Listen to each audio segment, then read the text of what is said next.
সেই মৃত্যুকে ঘিরে অনেক রহস্য, অনেক প্রশ্ন থেকে গেছে।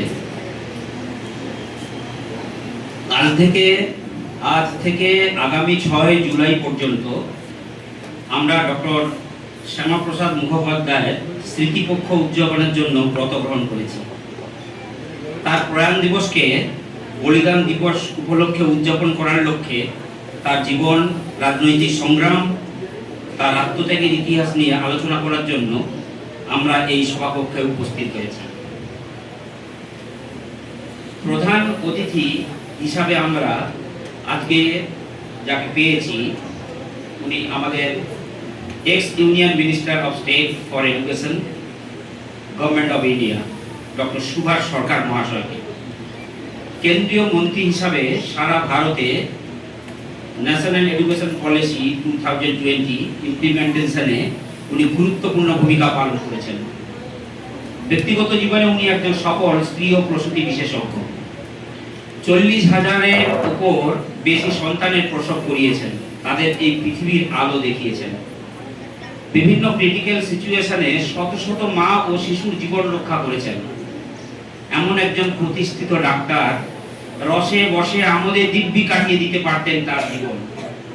নিজের সুখ স্বাচ্ছন্দ্য বিসর্জন দিয়ে ভারত মাতার সেবায় ব্রতী হয়েছেন এমন একজন মহান ব্যক্তিত্বকে আজকে প্রধান অতিথি হিসাবে পেয়ে আমরা গর্বিত। আমরা আজকের অনুষ্ঠানের শুভ সূচনা করব জাতীয় সঙ্গীত বন্দে মাতরম গানের মাধ্যমে। সবাইকে উঠে দাঁড়ানোর জন্য অনুরোধ করছি।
এখন আমি আজকের আমাদের এই সভার সভাপতি হিসাবে আমাদের উপস্থিত আছেন আমাদের মহাবিদ্যালয়ের অধ্যক্ষ মাননীয় প্রফেসর ডক্টর ভীমচন্দ্র মণ্ডল মহাশয়, এবং আমাদের আজকে প্রধান অতিথি ডক্টর সুভাষচন্দ্র সরকার মহাশয়, ওনাকে এবং আমাদের সভাপতি মহাশয়কে আসন গ্রহণ করার জন্য অনুরোধ করছি।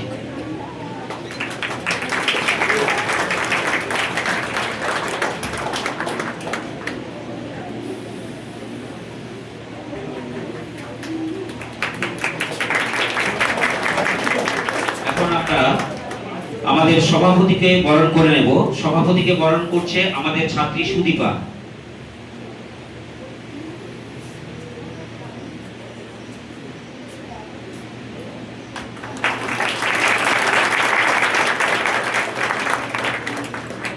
এরপর আমরা আজকের আমাদের এই সভার যে বিশেষ অতিথি ডক্টর সুভাষ সরকার মহাশয়কে বরণ করে নেবে আমাদের সুদীপা।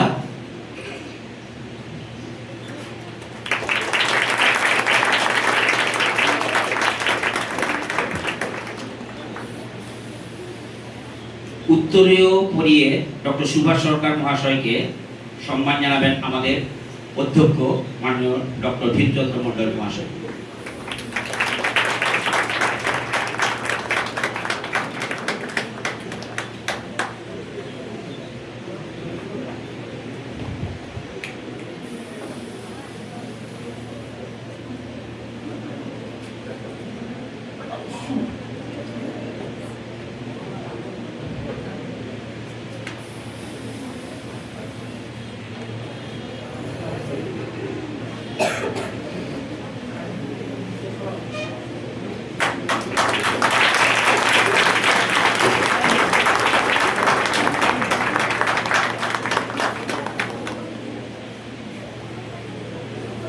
এরপর প্রদীপ প্রজ্বলনের জন্য ডেকে নেব মাননীয় প্রধান অতিথি মহাশয় এবং আমাদের অধ্যক্ষ মহাশয়।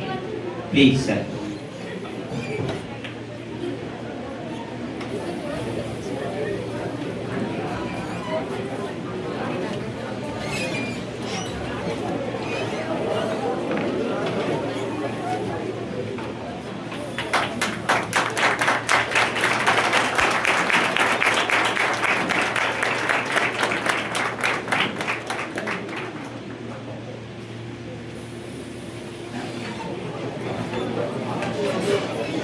এখন ডক্টর শ্যামাপ্রসাদ মুখোপাধ্যায়ের প্রতিকৃতিতে মাল্যদান করবেন আমাদের আজকের প্রধান অতিথি ডক্টর সুভাষ সরকার মহাশয়।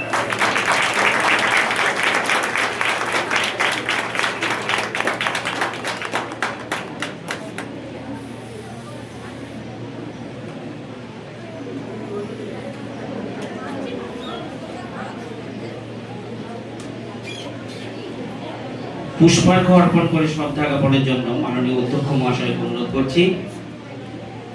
এরপর আমি আমাদের মহাবিদ্যালয়ের সমস্ত অধ্যাপক বৃন্দদের একে একে করে এসে পুষ্পার্ঘ নিবেদন করার জন্য অনুরোধ করছি।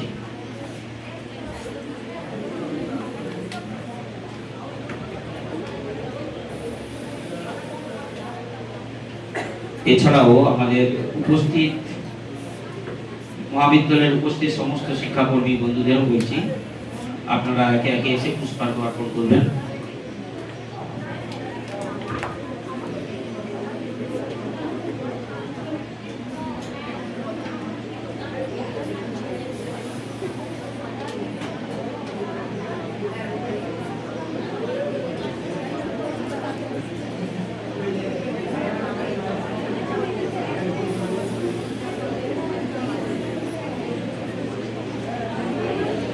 বিএড এবং বিপিএড বিভাগের একজন করে ছাত্র এবং একজন করে ছাত্রী তোমরাও এসে ডক্টর শ্যামাপ্রসাদ মুখার্জি প্রতিকৃতিতে পুষ্পার্ঘ অর্পণ করে ওনাকে শ্রদ্ধা জ্ঞাপন করো।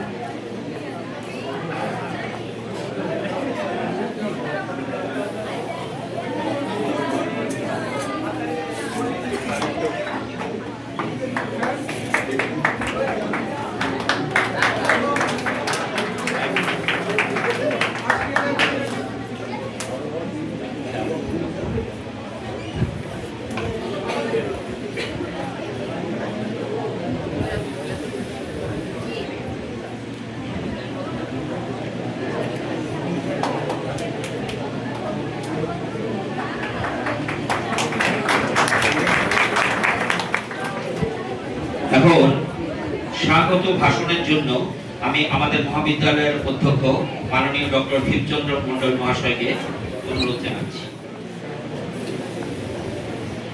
শুভ সকাল সকলকেই। আজ আমরা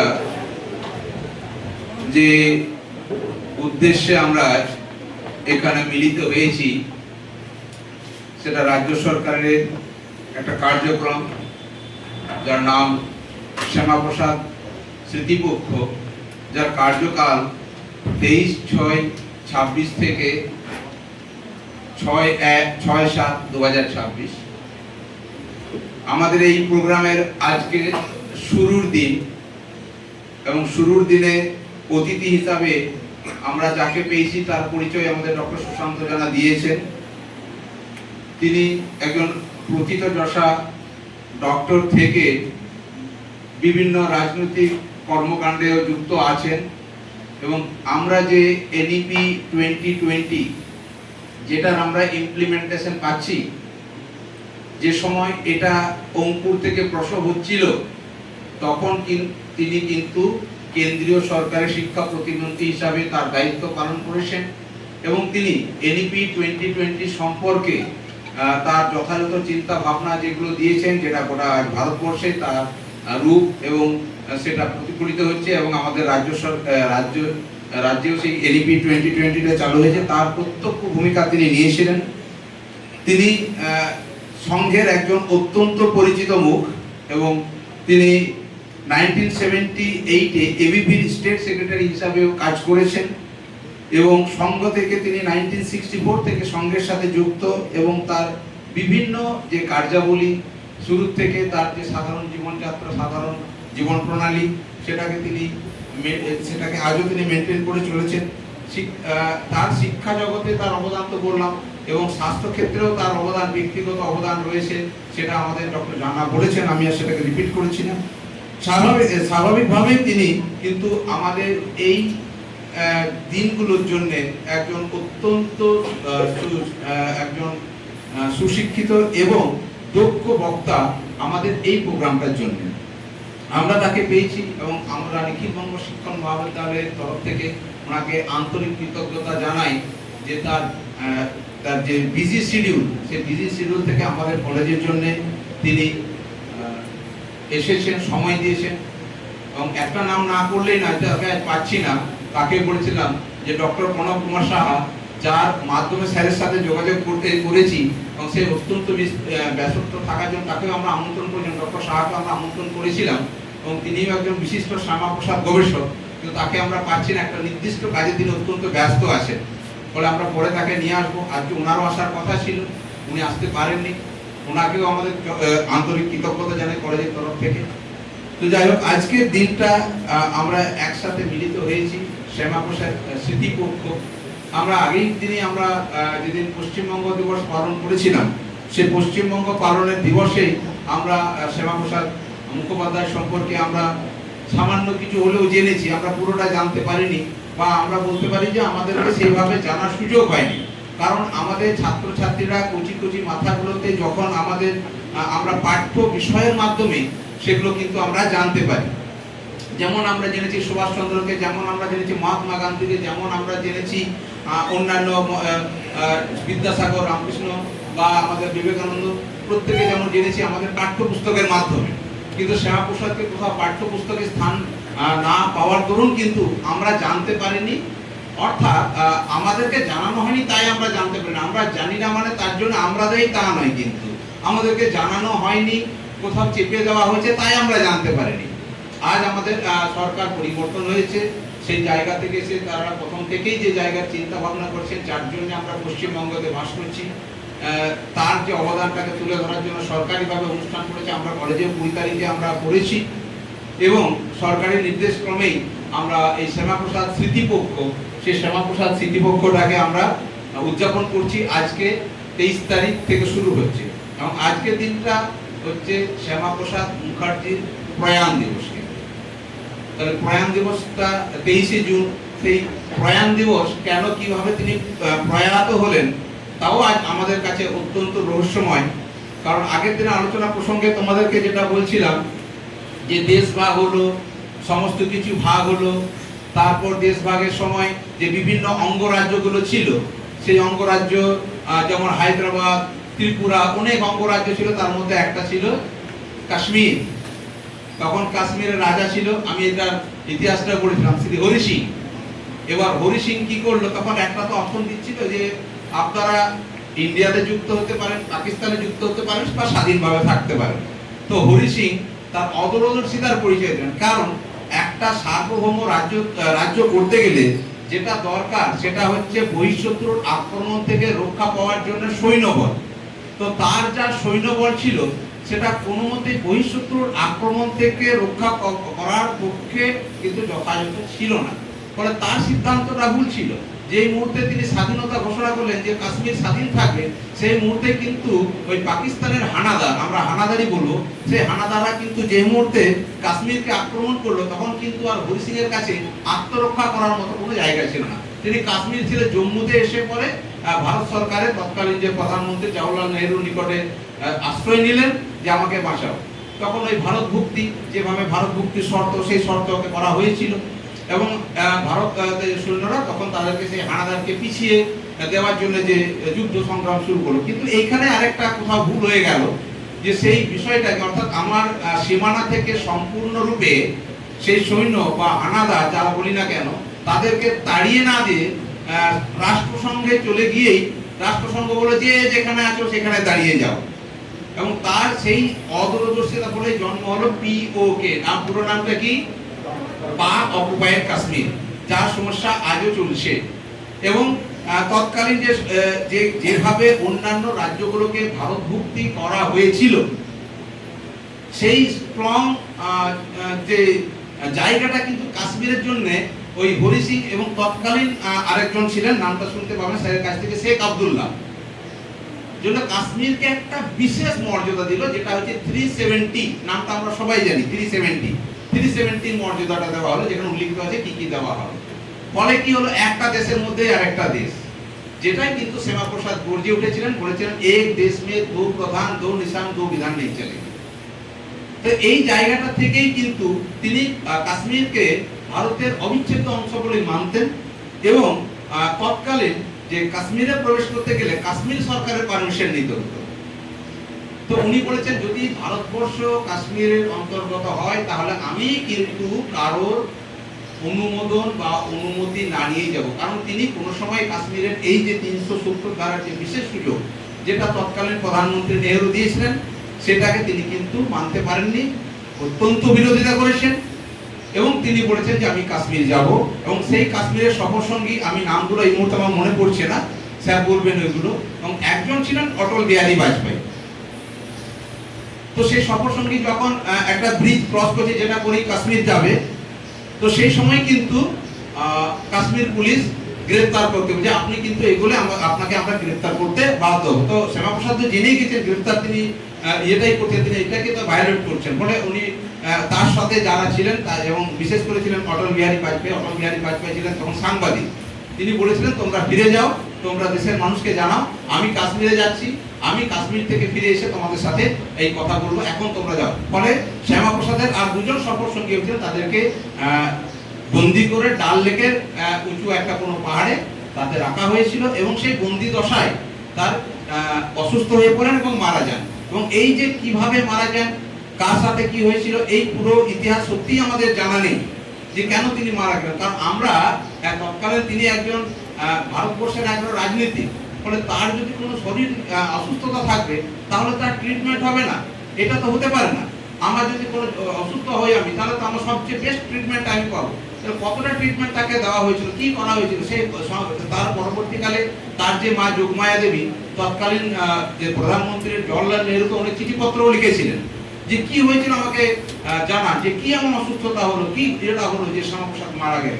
তো সেই রহস্য কিন্তু আমরা অন্তত জানতে পারিনি এখনো পর্যন্ত। সেই রহস্যগুলো নিশ্চয়ই ধীরে ধীরে প্রকাশিত হবে। অনেক অনেক বিষয় আছে, যেমন শ্যামাপ্রসাদকে যদি ভারত সরকারের পারমিশন নিয়ে কাশ্মীর যেতে যাওয়া হয়, তাহলে ভারত সরকারই তাকে গ্রেফতার করলো না কেন, এই একটা প্রশ্ন তো জন্ম দেয়। যে ভারত সরকার যখন ভারত সীমানা ক্রস করছে তখন শ্যামা প্রসাদকে গ্রেফতার করা হলো না কেন? কেন কাশ্মীর পুলিশের হাতে তাকে ছেড়ে দেওয়া হলো? নাকি সেখানেও কোনো কিছু তত্ত্ব কাজ করেছে? জানি না, সে প্রশ্নের কিন্তু উত্তর নেই। তো আজকের এই দিন 23শে জুন তার প্রয়াণ দিবস। তার প্রয়াণ দিবসে আমরা তাকে শ্রদ্ধা করব, জানাবো তার স্বপ্ন, তার রাজনৈতিক দর্শন, তার শিক্ষা দর্শন, সেগুলোকে আমরা জানবো স্যারের কাছ থেকে। এবং তার এই যে মৃত্যু সংক্রান্ত যে বিষয়গুলো যেগুলো আমরা জানিনি বা জানতে দেওয়া হয়নি, সেগুলো সম্পর্কে তিনি আলোকপাত করবেন এবং আমরা সমৃদ্ধ হব। আমরা এই আশা রেখেই ওনাকে আজকে আমরা ডেকেছি। উনি এসেছেন, সময় দিয়েছেন। আবারও কলেজের তরফ থেকে ওনাকে আকুণ্ঠ শ্রদ্ধা যে সময় দেওয়ার জন্য। তো ওনার বক্তব্য আমরা শুনবো, সেই অধীর আগ্রহে আমরা অপেক্ষা করছি। সকলকে ধন্যবাদ।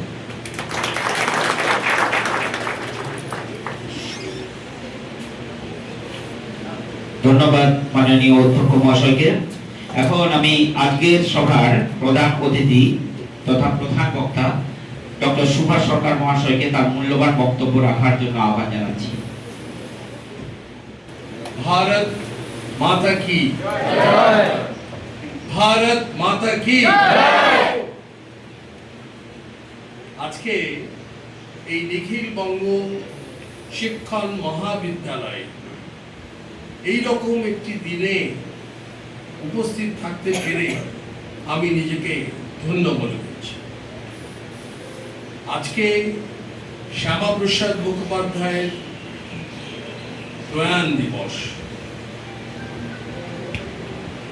এই দিনটি অত্যন্ত স্মরণীয় এবং তার সঙ্গে সঙ্গে পশ্চিমবঙ্গে এই প্রথম একটি রাষ্ট্রবাদী সরকার এসেছে, আর আসার পরেই সত্যকারের ইতিহাস উন্মোচিত হওয়ার একটি অধ্যায় শুরু হয়েছে।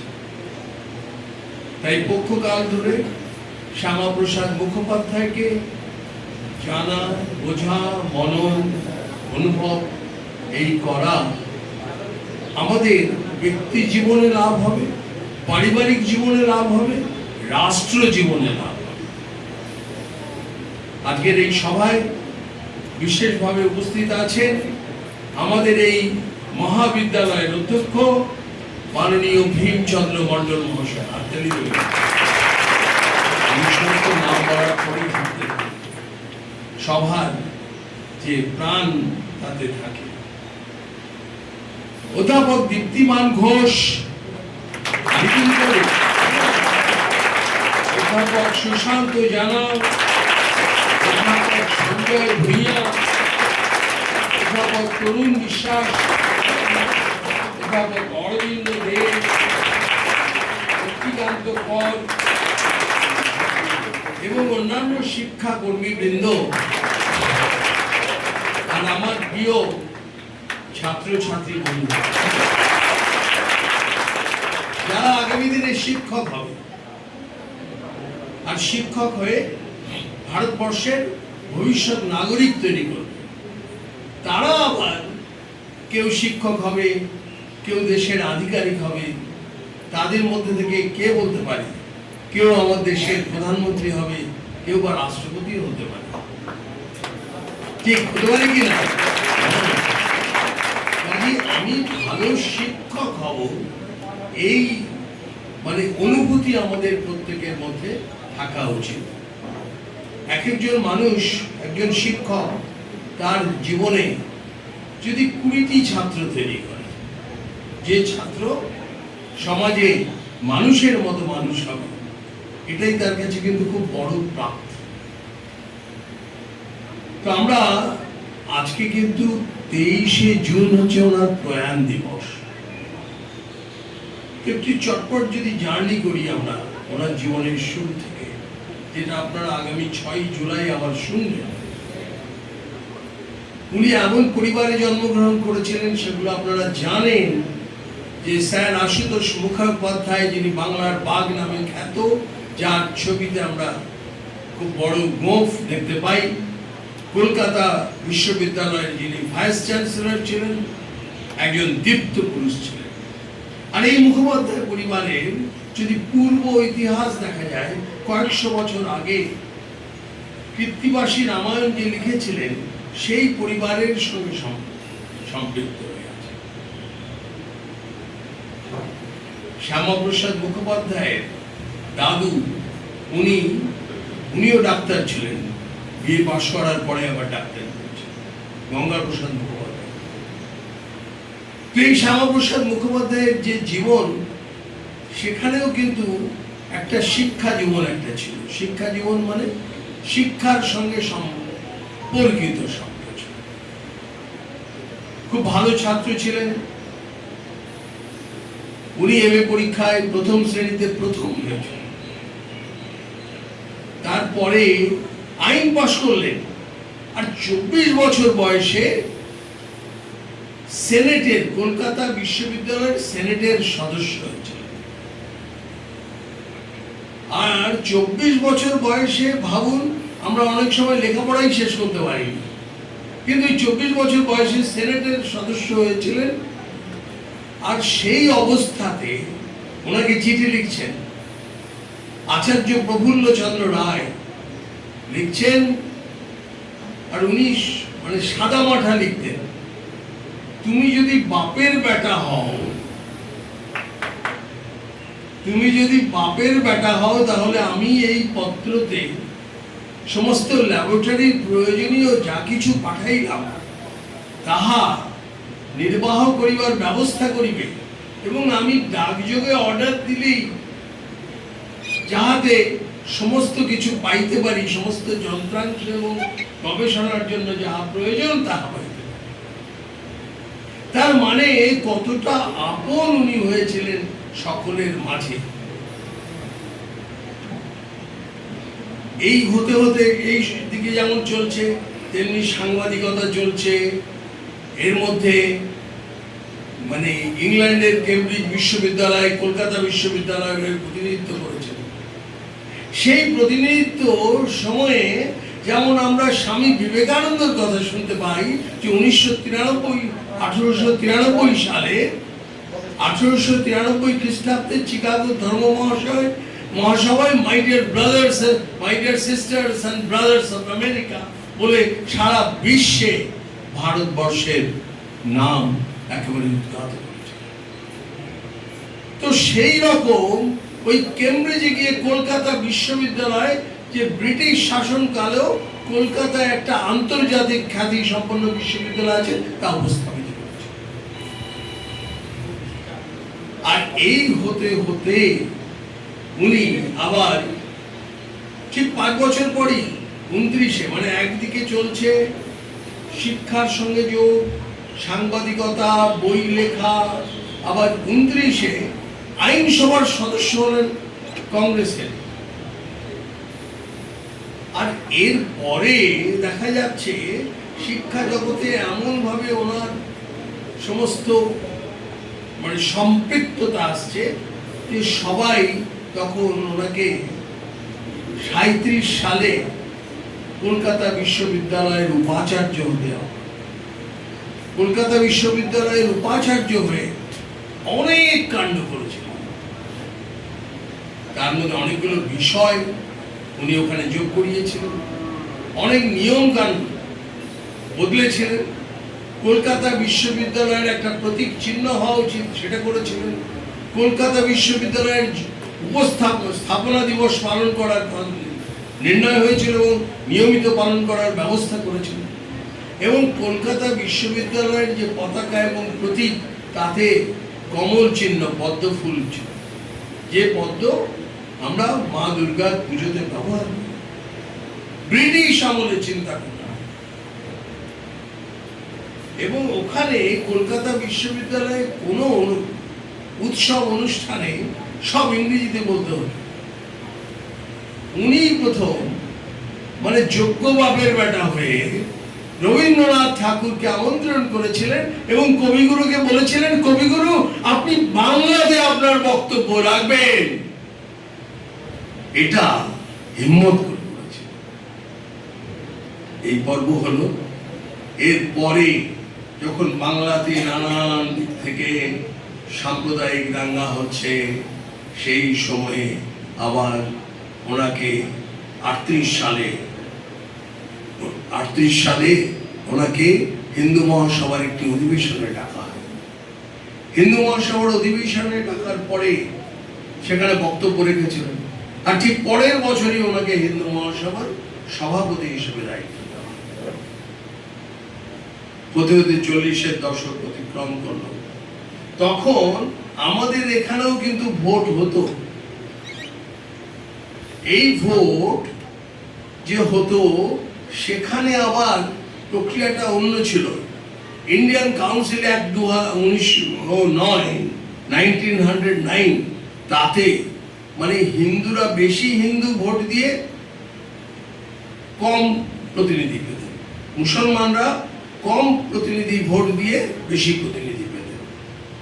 আর তার ফলে দুই বাংলা মানে আজকের বাংলাদেশ এবং পশ্চিমবঙ্গ এই মিলিত হয়ে যে বাংলা প্রভিন্স ছিল, সেই বাংলা প্রভিন্সে কিন্তু মুসলিম সদস্য সংখ্যা বেশি ছিল। তখন ফজলুল হক যখন মুখ্যমন্ত্রী হন, আর সেই সময় প্রধানমন্ত্রী বলা হতো, সেখানে শ্যামা হক মন্ত্রিসভায় উনি মন্ত্রীও ছিলেন। ইতিমধ্যে আমরা গত 3 দিন আগে পশ্চিমবঙ্গ দিবস সম্পর্কে জেনেছি। পশ্চিমবঙ্গ দিবস কারা পড়েছেন? কে কে পড়েছে একটু হলেও? হ্যাঁ। ইতিহাসের ছাত্র কারা আছেন? মাত্র 3 জন। তো আমরা ইতিহাসে আমাদের অনেক কিছু পড়ানো হয়নি, আমরা শুধু শুনেছি দ্বিজাতি তত্ত্ব। তো সেখানে দ্বিজাতি তত্ত্বর মূল তৈরি হয়েছিল কিন্তু 1906 সালে, যখন লর্ড মিন্টো এখানকার ভাইসরয়, তখন আগা খাঁর নেতৃত্বে একটা ডেপুটেশন যায়। তারা মুসলিমদের জন্য পৃথক সুবিধে সমস্ত চেয়েছিলেন, আর ওনার অর্ধাঙ্গিনী ছিলেন লেডি মিন্টো, যোগ্য অর্ধাঙ্গিনী, মানে ব্রিটিশ রাজ রাখার মতো। উনি বুদ্ধি দিলেন যে ভাই একে সমর্থন করো। এই সমর্থনের আশ্বাস পেয়েই তারা 2 মাস পরে ঢাকাতে গিয়ে মুসলিম লীগের স্থাপনা করে দেয়। আর সেই মুসলিম লীগই আস্তে আস্তে বড় হয়ে দ্বিজাতি তত্ত্বের সমস্ত দাবি মানে। আর সেই সময়ে আমাদের যারা কংগ্রেসে যারা নেতৃত্বে ছিলেন, সমস্ত যুবকেরা স্বাধীনতা আন্দোলনের একটা মানে সংগঠন হিসেবে কংগ্রেসকে কিন্তু বেছে নিয়েছিল। কিন্তু স্বাধীনতা আন্দোলন আমাদের কংগ্রেস জন্ম হওয়ার আগেও মানে লাগাতার এই ভারতবর্ষে স্বাধীনতা আন্দোলন হয়েছে, কিন্তু বিক্ষিপ্তভাবে, বিচ্ছিন্নভাবে। কখনো আমরা ঘুমিয়ে থাকিনি এই ভারতবর্ষ, এটা যেন আমরা মনে রাখি। তো সেই সময়ে কংগ্রেসের নেতৃবৃন্দ কে বড় নেতা হবে, যেমন করে আমরা ভাবি একটা ক্লাবের প্রেসিডেন্ট কে হবে, এই দলাদলি ভাগ করি। সেই ভাগ করার জন্য যে সমস্ত মুসলিম প্রতিনিধি ছিলেন তাদের তোষণ করা শুরু করলেন, যে তোষণ আমাদের 4 মের আগে পর্যন্ত লাগাতার এই পশ্চিমবঙ্গেও ছিল, 2014 আগে পর্যন্ত, কিন্তু এমনকি আজও বিভিন্ন রাজনৈতিক দলের মধ্যে তোষণ আছে। আমরা সেকুলার কথা বলি, ধর্ম নিরপেক্ষর কথা বলি, কিন্তু আমরা বলি ধর্ম নিরপেক্ষ কথাটা ঠিক নয়, সর্বধর্মকে সমানভাবে দেখা এটাই ঠিক। এইভাবে মুসলিম লীগ সেদিন ওই 40-এর দশকে লাগাতার এই বাংলা প্রদেশে দাঙ্গার সৃষ্টি করেছিল, অসংখ্য দাঙ্গা। এবং তারপরে ফজলুল শ্যামা হক মন্ত্রিসভা শেষ হওয়ার পরে আরেক মন্ত্রিসভা হয়েছিল, সেটা হলো সুরাবর্দীর মন্ত্রিসভা। সেই সুরাবর্দী ছিলেন এই মিলিত বঙ্গপ্রদেশের প্রধানমন্ত্রী। এই বঙ্গপ্রদেশের প্রধানমন্ত্রী, তার নেতৃত্বে 16 August 1946 the great Calcutta killing হয়, প্রত্যক্ষ সংগ্রাম দিবস, অসংখ্য লোকের মৃত্যু। সেই দিনের প্রধানমন্ত্রী সুরাবর্দী লালবাজার কন্ট্রোল রুমে বসে পুলিশ কন্ট্রোল করেছিল, আর যার ফলে যে নামাজের অনুষ্ঠান থেকে বেরিয়ে সমস্ত হিন্দু নিধন যোগ্য হয়েছিল। আর এটা যখন সফল হলো, ঠিক তার 2 মাস পরেই আজকের যে বাংলাদেশ, সেই সময়কার নোয়াখালী জেলা, সেই নোয়াখালী জেলায় কোজাগরী লক্ষ্মী পুজোর দিন নৃশংস, আরো নৃশংসতায় গিনিস বুকে তার নাম আছে। 2 মাস ধরে লাগাতার দাঙ্গা হয়েছে, হিন্দু নিধন হয়েছে। মহাত্মা গান্ধী সেখানে পৌঁছে গিয়েছিলেন, মাসাধিকারে ছিলেন, বন্ধ করতে পারেন। আর এরই মধ্যে কংগ্রেস সরকার নয়, কংগ্রেস দল ভারত ভাগ মেনে নিয়েছিল এবং সেই ভারত ভাগের মধ্যে এই গোটা বঙ্গপ্রদেশ, মানে আজকের আমাদের পশ্চিমবঙ্গ কিন্তু ছিল, মানে সেটাও চলে যাচ্ছে। শ্যামাপ্রসাদ মুখার্জির সেই সময়কার ভূমিকা ছিল অসাধারণ, সারা পৃথিবীর ইতিহাসে নথিবদ্ধ করে রাখার মতো। উনি লড়াই করে এই বঙ্গপ্রদেশের যে সমস্ত প্রতিনিধিরা ছিলেন তাদের মধ্যে 3 ভাগে ভোট দেওয়ার ব্যবস্থা করেছিলেন। এই ভোটদানের ব্যবস্থায় 58-21 ভোটে আমরা এই পশ্চিমবঙ্গ ভারতের সঙ্গে যুক্ত হয়। তার পরবর্তী সময়ে জানি যখন স্বাধীনতা প্রাপ্তি হলো, স্বাধীনতা প্রাপ্তির সময় শ্যামাপ্রসাদ মুখোপাধ্যায় ভারত সরকারের শিল্পমন্ত্রী হয়েছিলেন। এই শিল্পমন্ত্রী থাকাকালীন আপনারা সবাই জানলে খুশি হবেন এবং আজ থেকে মুখস্থ করুন যে পশ্চিমবঙ্গের কন্ট্রিবিউশন ছিল উৎপাদনে সারা ভারতবর্ষের 27%। মানে 100টা জিনিস তৈরি হলে তার 27টা জিনিস পশ্চিমবঙ্গ থেকে তৈরি হতো। আর আজ সেটা 3.2% এসে নেমেছে। এই অবস্থাতেও যখন এরকম চলতে থাকে, কিন্তু পণ্ডিত নেহেরু যে সমস্ত কাজগুলো করছিলেন, একদিকে ব্রিটিশের সঙ্গে সম্পর্ক, ইংল্যান্ডের সঙ্গে, আরেকদিকে পাকিস্তানের সঙ্গে সম্পর্ক। তারপরে হলো নেহেরু লিয়াকত চুক্তি। এই নেহেরু লিয়াকত চুক্তির পরে উনি মন্ত্রিসভা থেকে পদত্যাগ করেন। আর এই মন্ত্রিসভা থেকে পদত্যাগ করেন আর পদত্যাগ করে সারা ভারতবর্ষ ঘুরতে থাকেন। যে কি করা যাবে, এই রাজনৈতিক ভাবে কি করে এই ভারতবর্ষের মানুষদের মধ্যে একটা সুস্থ রাজনীতি আনা যায়, যে রাজনীতির মধ্যে দেশভক্তি থাকবে, দেশের জন্য কাজ করার মানসিকতা থাকবে, শৃঙ্খলা পরায়ণ থাকবে, কর্মীদের মধ্যে আদর্শবাদ থাকবে, নীতিনিষ্ঠ থাকবে। এই করতে করতে তারপর উনি ভারতীয় জনসংঘ নামে একটি দল করেন। এই ভারতীয় জনসংঘ দলের উনি নির্বাচিত প্রতিনিধি হয়েছিলেন লোকসভায় এবং তার বক্তব্য শোনার জন্য কংগ্রেসের লোকেরাও এসে পৌঁছে যেত। এমনকি নেহেরু একবার বলেছিলেন, আই উইল ক্রাশ জনসংঘ। উনি উত্তরে বলেছিলেন, I will crush the crushing instinct of Pandit Nehru. আরেকবার বলছি, উনি বলছিলেন, I will crush Janasangha. And he replied, I will crush the crushing instinct of Pandit Nehru. কিরকম দৃঢ়তা থাকলে এটা সম্ভব হয়। ইতিমধ্যে এরপরে আজকের দিনটার কথায় আসছি। খুব কঠিন, খুব বেদনাদায়ক দিন, কিন্তু সেই দিনের লড়াই শুরু হয়েছিল এবং শুরুর কারণ ছিল জম্মু এন্ড কাশ্মীরকে সেই সময়ের সরকার 370 ধারা এবং 35-এর ক ধারা দিয়েছিল, যা বর্তমান সরকার, কেন্দ্রের সরকার 2019-এর আগস্ট মাসে সেই ধারা লুপ্ত করেছে। এখন আপনিও গিয়ে জম্মু কাশ্মীরে 2 কাঠা জায়গা কিনে বাড়ি করতে পারেন। সেই সময়ে প্রধান ছিল আলাদা, নিশান ছিল আলাদা। সেই সময়ে কোনো ব্যক্তি ওখানকার যারা মূল বসতি তাদের রেজিস্ট্রার ছিল, তারা ছাড়া অন্য কেউ ওখানে যেতে পারবে না, অন্য কেউ থাকতে পারবে না, অন্য কেউ ভোটদান করতে পারবে না। কোনো কথা বলার ওই মূলবাসী বলতে যারা রেজিস্ট্রার ছিল ওখানে তারাই পারবে, তাছাড়া কেউ পারবে না। এমনকি কাশ্মীরে ভারতের থেকে কেউ ঢুকতে পারবে না। কি ভয়ঙ্কর! আর উনি বলেছিলেন এক দেশ এক নিশান এক প্রধান হবে, এক দেশ এক নিশান এক প্রধান। এটা ছিল শ্যামাপ্রসাদ মুখার্জির কথা। কথা মানে তার জন্য লড়াই করতে হবে। তাই উনি দিল্লিতে শুরু করলেন সভা, একের পর এক সভা।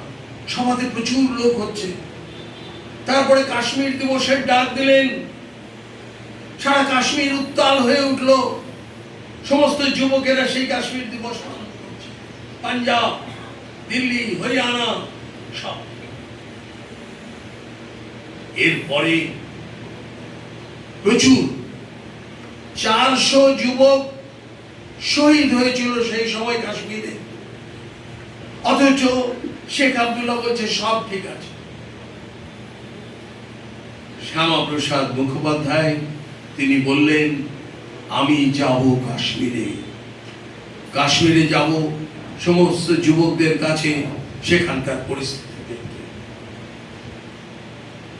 চিঠি লিখলেন নেহেরুকে।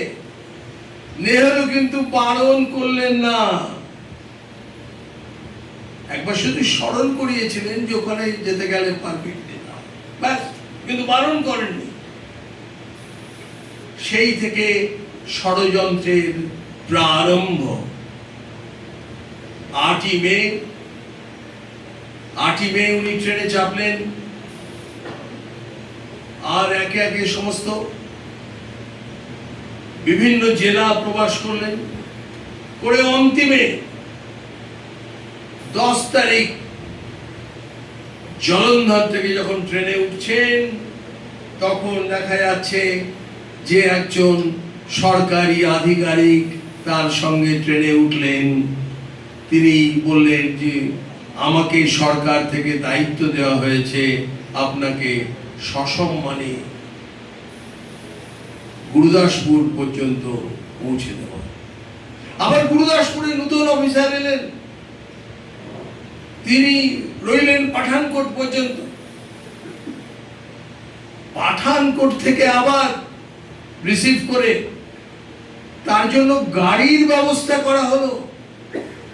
সেই গাড়ির ব্যবস্থা করে আমরা যেমন বলি না হ্যাপি জার্নি, টাটা করি বাবা মাকে সবাইকে, তো সেই রকম টাটা করলো। মাধবপুর পর্যন্ত সেই গাড়ি পৌঁছলো। মানে এখানে মনে রাখুন যে চক্রান্ত করা হচ্ছে, শ্যামাপ্রসাদ তুমি ভারতের থেকে বেরিয়ে মানে কাশ্মীরে ঢোকো, নতুন আইনের কবজায় ঢোকো, যাতে তোমার জন্য কেউ হাইকোর্টে সুপ্রিম কোর্টে অ্যাপ্লাই না করতে পারে, আপিল না করতে পারে। মাধবপুর থেকে রওনা হলেন। তখন রাভা নদীর উপরে বিশাল পুলিশ বাহিনী অপেক্ষা করে আছে। সেখানে সঙ্গে ছিলেন পরবর্তী সময়ের প্রধানমন্ত্রী অটল বিহারী বাজপেয়ী, বলরাজ মাধব। ওনাদেরকে শ্যামাপ্রসাদ মুখার্জি পাঠিয়ে দিলেন, তোমাদের অনেক কাজ বাকি আছে, ফিরে যাও। সঙ্গে ছিল টেকচাঁদ শর্মা, গুরুদত্ত বৈদ্য, এনারা ছিলেন। তো ওখানে যেতেই একজন কনস্টেবল বললেন যে আপনি তো যেতে পারবেন না, তার কারণ কাশ্মীরে ঢোকার জন্য পারমিট লাগে। আর তারপরেই পুলিশ অফিসার এসে বললেন, একটা চিঠি দেখালেন। সেই চিঠিতে মিস্টার আজিজ তিনি দেখালেন যে কাশ্মীরে ঢুকতে গেলে পারমিট নিতে হয়, আপনি পারমিট নেই, আপনি যেতে পারবেন না। আর পারমিট না থাকলে তাকে গ্রেফতার করা হয়। উনি বললেন কাশ্মীর ভারতের অবিচ্ছেদ্য অঙ্গ, আমি নিশ্চিত যেতে পারি। আর আমি ভারত সরকারকে চিঠি দিয়েছি, পণ্ডিত জওহরলাল নেহরুকে সেই চিঠি দিয়েছি, চিঠি দেখালেন। সঙ্গে সঙ্গে পকেট থেকে আরেকটি চিঠি, স্বরাষ্ট্র মন্ত্রকের চিঠি, কার্যুর লেখা চিঠি। এই কার্য কিন্তু নেহরুর স্বরাষ্ট্রমন্ত্রী।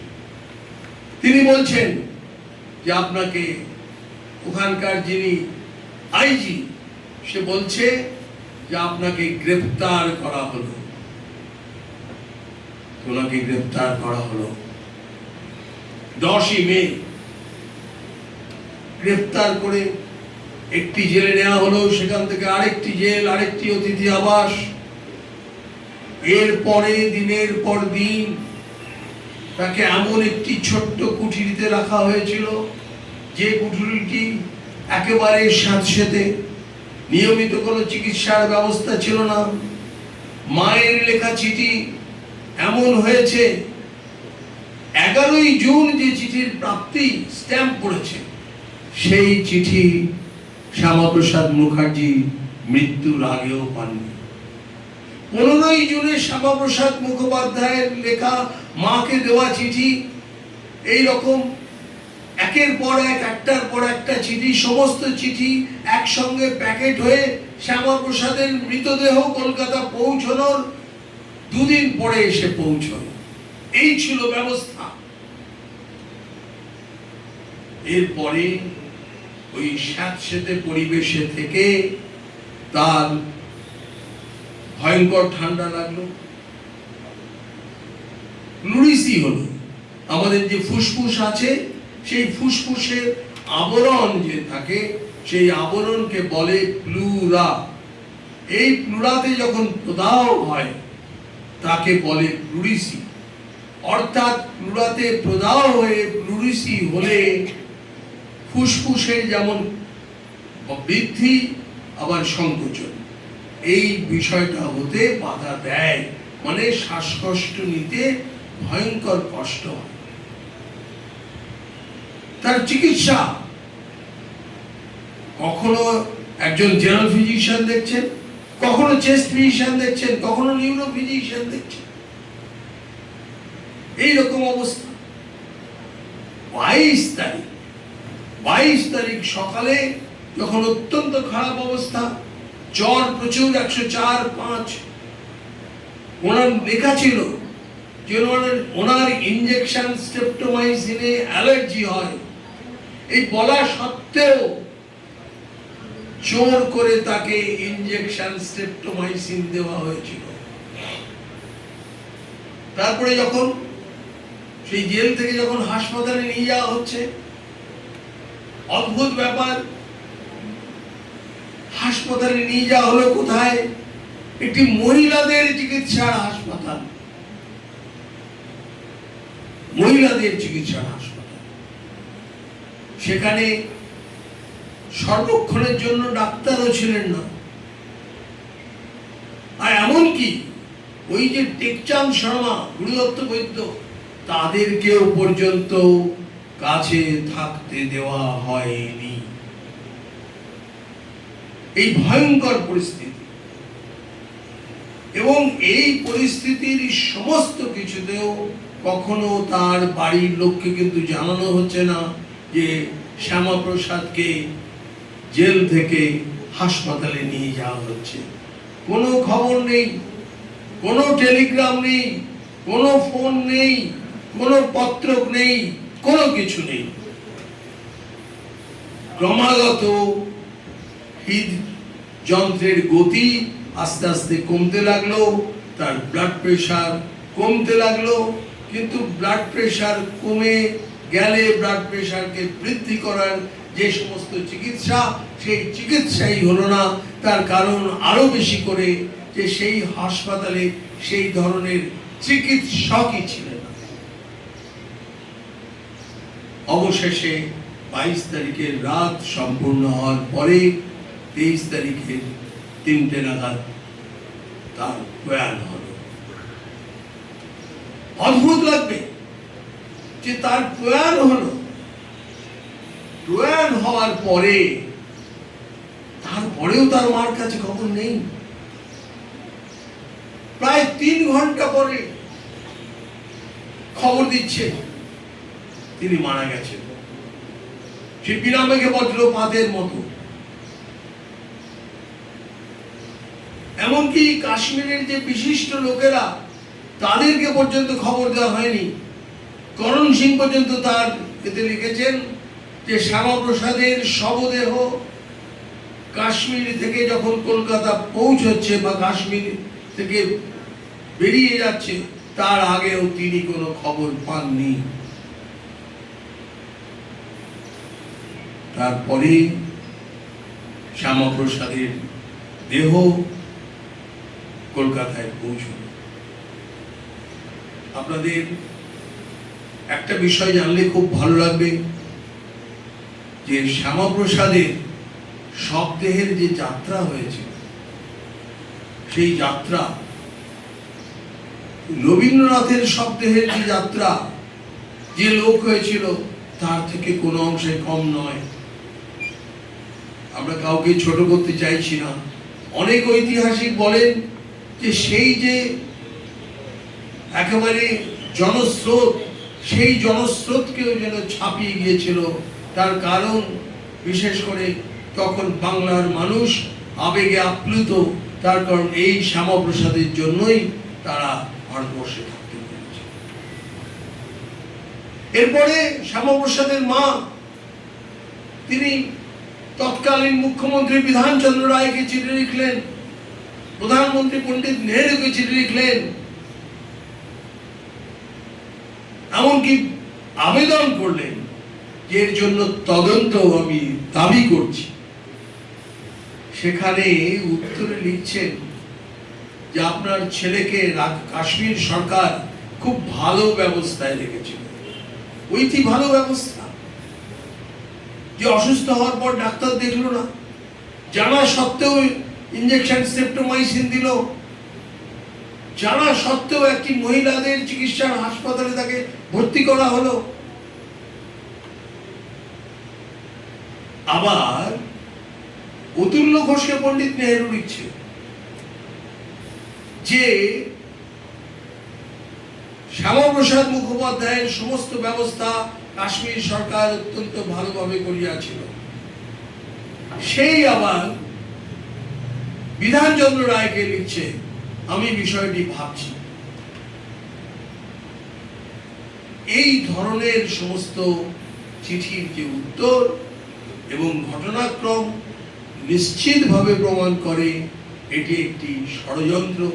তার কারণ পণ্ডিত নেহেরুর কাছে সেই সময়কার রাজনৈতিকভাবে যে সর্বাপেক্ষা প্রতিদ্বন্দ্বী যিনি ছিলেন, তিনি ছিলেন ভারত কেশরী ডক্টর শ্যামাপ্রসাদ মুখোপাধ্যায়।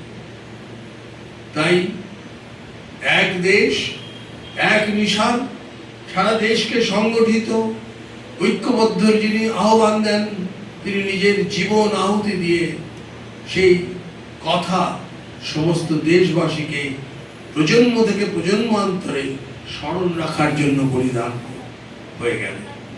তাই আমি বলবো আজকের সমস্ত ছাত্রছাত্রীরা শ্যামাপ্রসাদ মুখোপাধ্যায়ের জীবনী অধ্যয়ন করো এবং তার যিনি শিক্ষাগত দিক থেকে তিনি কেমন, শিক্ষাক্ষেত্রে কেমন তার অবদান ছিল সেগুলো দেখা, সামাজিক ক্ষেত্রে কি অবদান ছিল, সমস্ত মানুষকে জাগ্রত করেছিলেন, জাগ্রত করে রাজনৈতিকভাবে অন্য দলের প্রতিনিধিদেরও সমাজের স্বার্থে কিভাবে ব্যবহার করেছিলেন।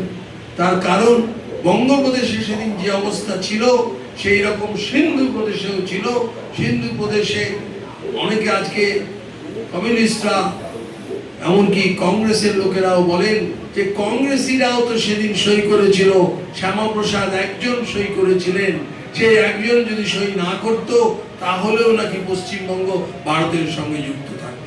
কিন্তু সমস্ত কংগ্রেসীরা যে সই করেছিল সেটা শ্যামাপ্রসাদ মুখার্জির প্রেরণায় এই বাংলার হিন্দু প্রধান জেলার সমস্ত মানুষের চাপে সেই প্রতিনিধিরা, তার কারণ তাদের কাছে জনসাধারণ অসংখ্য চিঠি লিখেছিল। আমরা চাই এক্ষেত্রে আপনারা মত দিন যে ভারতের সঙ্গে আমরা যুক্ত থাকতে চাই। তার কারণ তারা যদি মত না দিত তারা পরবর্তী সময় ভোট পেত না। সেই চাপ সৃষ্টি, জনমত সৃষ্টি এই শ্যামাপ্রসাদ করেছিলেন। তারপরে যখন দেশে মন্ত্রিত্ব পেয়েছেন, মন্ত্রিত্বের পদের জন্য উনি লালায়িত হননি, উনি দেশের স্বার্থের জন্য মন্ত্রিত্ব ত্যাগ করেছেন, নতুন রাজনৈতিক দল করেছেন। কিন্তু নতুন রাজনৈতিক দল করেও নিষ্ঠার সঙ্গে কম্প্রোমাইজ করেননি। সেই নিষ্ঠা রক্ষার্থে উনি কাশ্মীরে গেছেন, এবং কাশ্মীরে যখন যাচ্ছেন বহুজন তাকে বলেছে যেও না, তুমি যেও না। যে সুচেতা কৃপালিনী, যিনি জেবি কৃপালিনীর স্ত্রী, যিনি ওই শ্যামাপ্রসাদের সঙ্গে সেদিনের এই পশ্চিমবঙ্গকে ভারতের অন্তর্ভুক্তি করার লড়াইয়ে ছিলেন, তিনি তখন উত্তরপ্রদেশের মুখ্যমন্ত্রী ছিলেন, তিনিও কিন্তু বলেছিলেন তুমি যেও না, তুমি ফিরতে পারবে না। কিন্তু উনি নিজের জীবনকে বলিদান দেওয়ার জন্য, দেশের জন্য উনি কোনো ভয় করেননি, উনি গিয়েছিলেন। আজকের এই দিনটি আমাদের কাছে অত্যন্ত স্মরণীয়। আগামী 6 জুলাই ওনার জন্মদিন। এই পক্ষকাল আমরা বিভিন্নভাবে নেট থেকে, সমস্ত কিছু থেকে কিছু কিছু অংশ যদি করি তাহলে খুব ভালো লাগবে, ভীষণ ভালো লাগবে। সবাই ভালো থাকুন। নমস্কার। ভারত মাতা।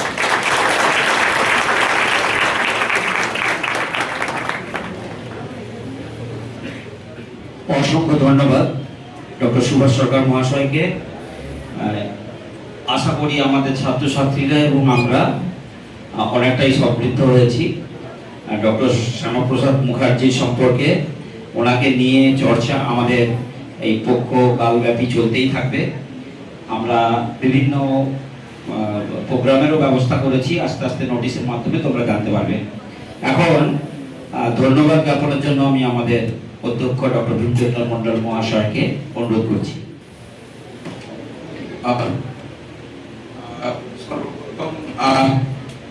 আমি অন্তত বলবো যে আমি ব্যক্তিগতভাবে ইতিহাসের স্টুডেন্ট না নই, ফলে প্রথমে বলেছিলাম যেটা যে শ্যামাপ্রসাদের যে তিরোধান, সেই জায়গাতে আমরা আরো মানে কি বলবো, আমরা জানতে পারবো। আমরা সেই দিক থেকে আমরা বলি যে স্যারের বক্তব্যের মাধ্যমে অনেক নতুন নতুন তথ্য আমরা জানতে পেরেছি, এবং এই পক্ষকালের একটা অংশ হিসাবে আমাদের একটা এসএ রাইটিং কম্পিটিশনের নোটিশ তোমরা পেয়েছো, এটা আগামী 4 তারিখ হবে। এবং খুব দুঃখের সাথেই বলছি, যদি লাইব্রেরিতে যাও, আমি লাইব্রেরিতে কিন্তু বই দিতে পারবো না, কারণ আমিও দেখেছি আমাদের শ্যামাপ্রসাদের উপরে লাইব্রেরিতে কোনো কিন্তু কালেকশন নেই। স্যার যেমন বললেন আমাদের যে বিভিন্ন সোশ্যাল মিডিয়া সেগুলো থেকে তথ্য সংগ্রহ করো। আমি চেষ্টা করছি আমাদের লাইব্রেরিতে শ্যামাপ্রসাদের কিছু কালেকশন রাখার চেষ্টা করছি। ব্যক্তিগতভাবে আমি সংগ্রহে রেখেছি একটা বই, আরো সকলকে অনুরোধ করবো যে তারা এই পক্ষকাল ব্যাপী আমরা যে প্রোগ্রাম সেটা আমরা পরিচালনা করব রাজ্য সরকারের নির্দেশানুক্রমে।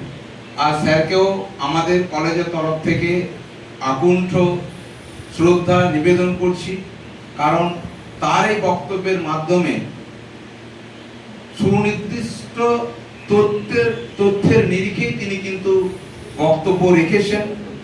প্রত্যেকটা বিষয় তার পিছনে যে সাপোর্টিং এভিডেন্স, কাকে কি বলেছিলেন, কাকে কি চিঠি, সেই চিঠিগুলোও কিন্তু আর্কাইভে সংরক্ষিত আছে বিভিন্ন জায়গাতে। তো সেগুলোতে উল্লেখ করেছেন, যেটা আমাদের কাছে নতুন অজানা তথ্য। আমার কাছে ব্যক্তিগতভাবে যারা ইতিহাসের মাস্টারমশাই বা ছাত্রছাত্রী আসুক, তাদের কাছে হয়তো এতটা নতুন নাও হতে পারে, কিন্তু আমার কাছে খুব নতুন মনে হয়েছে, বা একটা বড় অংশের কাছে নতুন মনে হয়েছে বলে আমার বিশ্বাস।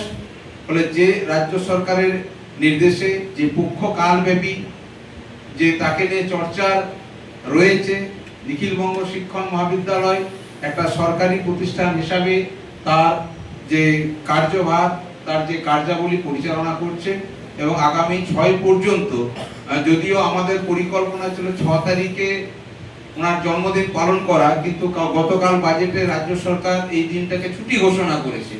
ফলে আমাদেরকে ভাবতে হবে, যদি এখনো নোটিফিকেশনটা আসেনি, কিন্তু বাজেট বক্তব্যে এই জায়গাটা আমি ছুটি দেখেছি, শুনেছি।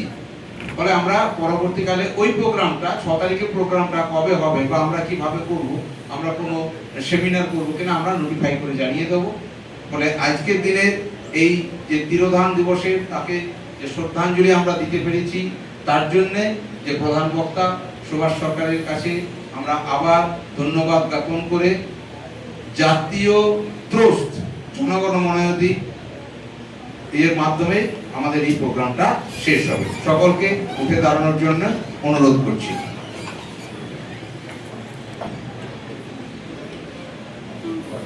जनगण मन अधिनायक जय हे भारत भाग्य विधाता। पंजाब सिंध गुजरात मराठा द्राविड़ उत्कल बंगा। विंध्य हिमाचल यमुना गंगा उज्जल जलधि तरंगा। तव शुभ नामे जागे, तव शुभ आशीष मागे। गाहे तव जय गाथा।